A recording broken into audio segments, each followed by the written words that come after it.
Good morning, sunshine. You're scary. We're watching Sing at the same time, so if you're listening to me and Sing, that's just the way it is. We are going to talk about goal setting simplified from chemotherapy, you guys. So this is Witten getting chemo. Like, this is what it looks like. He's been actually really fussy today. There's his little bag over there. We're just tripping and hanging out. We're in the teen room today. So I don't know what that means. Like, teens hang out in here more so than us, but Witten's practically a teenager. Anyways, start off by saying good morning, sunshine, hashtag GMS. Share something you're grateful for. Man, oh man, I am grateful for all of your guys' birthday messages. Thank you, thank you, thank you. We had an amazing birthday yesterday. Being with Witten at chemo was the perfect place for me to be, right? Knowing that, you guys, I just have to say this real quick, like knowing that each therapy we go into is working this time, like makes the biggest difference in the world. Like even all morning, he's been super fussy. There's different things going on, but we know that it's working. So it just makes you feel different, right? So grateful for our day, grateful for your messages, grateful for this moment right now. So thank you guys. Thank you, thank you, thank you. Share something you're grateful for. And let's talk about goal setting for just a few minutes. And I just kind of want to take you guys to where I've been, right? So obviously, as I look at 2023, and I've been doing goal setting with you all for years and years, right? And as I look at 2023, I'm thinking, okay, so what do I want to like attempt to say I'm going to get done when I have no idea what's going to happen the next day? You know what I mean? Like, how do I set these goals where usually I would have probably different goals in every sector, quantifiable goals, an exact action plan to them, when you're like, you don't know one day to the next, right? You're going to be in the hospital all day. You're going to be in the hospital all week. You're going to have a great couple of weeks. And I was thinking about simplified goal setting around chemotherapy. So, which one? Oh, thank you so much. So I wanted to talk about that and how you can have simplified goal setting even when the stuff is super challenging. And I got up this morning at 3:30 because this is just what I do. And I was laying there and I was just meditating and thinking about what I want to create and have this year. And I had started making a list in my head before, but it was just overwhelming. Have you guys ever been like this? Like, it was just overwhelming just to even kick off, right? Just to even attempt to first think about. So I started breaking it down to much simpler goals. And do you need just a little, oh, John, where's his bracelet at? Sorry, we're going to do some Tylenol because he is not feeling good. Are you doing just a little squirter? Just a little syringe, yeah. Okay, perfect. You are amazing. While we're doing this, you guys, if you already know any goals that you're setting for this year, if you could share on here.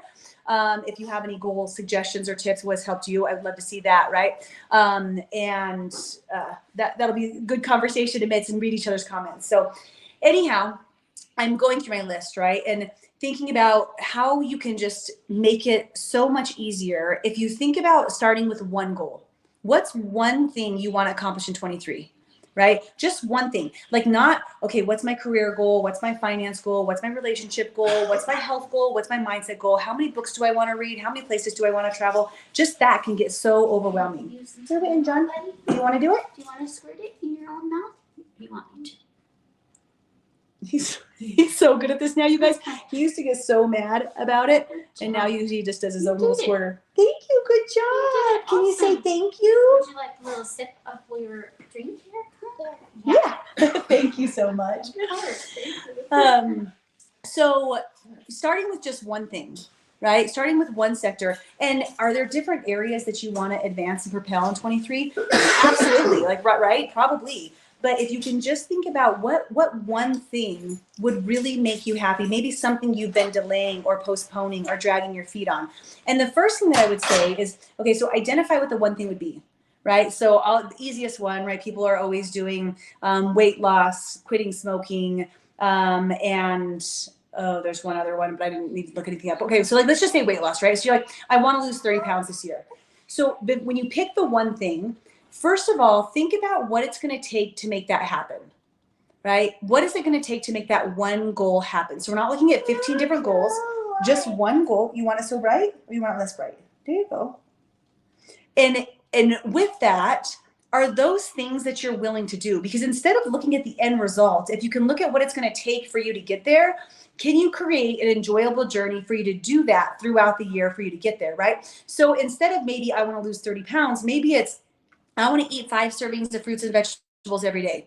You know, I'm going to drink water every day. I'm going to have a healthy breakfast. You think about what things it's going to take to change, and not starting off, right? Maybe there's 10 different things. It's exercise, fruits, increase protein, decrease sugar, decrease carbs, cut out alcohol, or sweets. So you have like a little list, and then you can progressively throughout the year work on those little steps that will lead towards your one big goal. And can you imagine, right? Because so many of us, we set so many goals that we just get overwhelmed, and most people drop out within the beginning of January. Like they're already done. Like, oh yeah, I said I was going to do all those things, but I'm already over it. But if you said, here's my one thing I want to do, and just break it down into little bite-sized actions, not bite-sized goals, bite-sized action steps, how that could help you accomplish something new.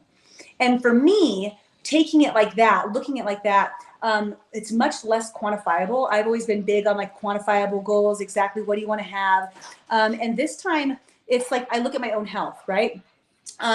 It's not about changing my physique in a certain way. It's not about a certain percentage of body fat or a certain pace of a mile, or a certain like bench amount, right? But for me, when I look at health this year, I want to spend 4 hours a week on me, 4 hours a week, on my either mental health, physical health, whatever that looks like, away from my beautiful babies, even though I love them so much, right? Where that could be meditation, it could be massage, it could be working out, it could be doing a sound bath, it could be getting Reiki done, but 4 hours dedicated to me, and seeing what that can do by the end of the year, right? Taking care of myself a different way.